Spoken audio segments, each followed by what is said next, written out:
When we opened up today talking about fat loss, you brought in 3 pillars: diet, which we've got into extensively, lifestyle, and we've talked about things like exercise, putting on muscle, and fasting and intermittent fasting, and then our thoughts.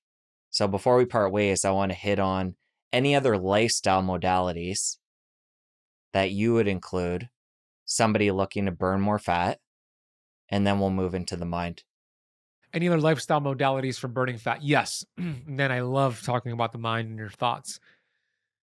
Steps, walking. I think walking is so underrated, not just for longevity, but for fat loss. It's really the king, the queen, and everything in between when it comes to fat loss. But it needs to be the right amount of steps and the right timing of those steps. So before I share that, I'll share this. In Metabolic Freedom, chapter, forgetting the chapters here, chapter 11, I talk about walking and how it helps with fat loss. And there's a study with over 60,000 participants that showed the individuals who got 5,000 to 7,000 steps per day had a 65% reduction of dying of all-cause mortality versus those who got less than 3,000 steps a day. So we know it extends your lifespan. For fat loss, we want to time the walks after a meal. And I know we're busy and it's hard to do that. So if you could just choose one meal, your biggest meal of the day, and go for a walk after that meal, could be as little as 10 minutes, but 30 minutes would be the best, but 10 minutes is fine. Walking after a meal is great for fat loss because when you eat food, you take that food and it's converted into sugar in your bloodstream. It's called a postprandial glucose response. The higher your sugars go after eating a meal, the more insulin is produced, the more you're in a fat storage state. When you go for a walk right after eating a meal, it blunts that postprandial glucose spike, meaning less insulin is produced. You're back into a fat burning state much faster. It activates the GLUT4 transporters, which simply means some of that glucose is now being shuttled into your glycogen stores versus being stored as fat. I like 10,000 steps a day as a minimum for fat loss.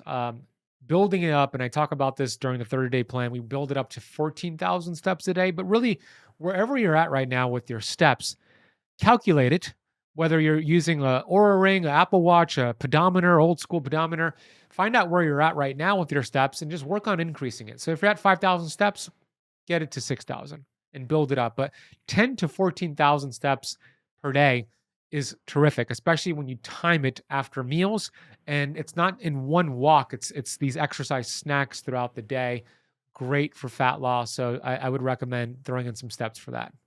Any other hacks in that realm before we move into the mind? Yeah, apple cider vinegar. Vinegar in general, but I love apple cider vinegar is great for many, many reasons. So having it before your meals also helps to digest the meal better. It helps your liver produce bile to break down the fats in the meal.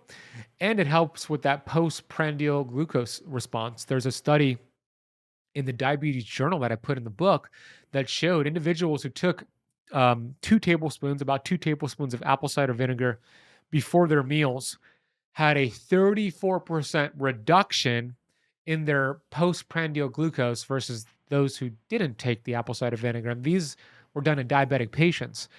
It's great to have in a fast. It doesn't break a fast. It could support a fast.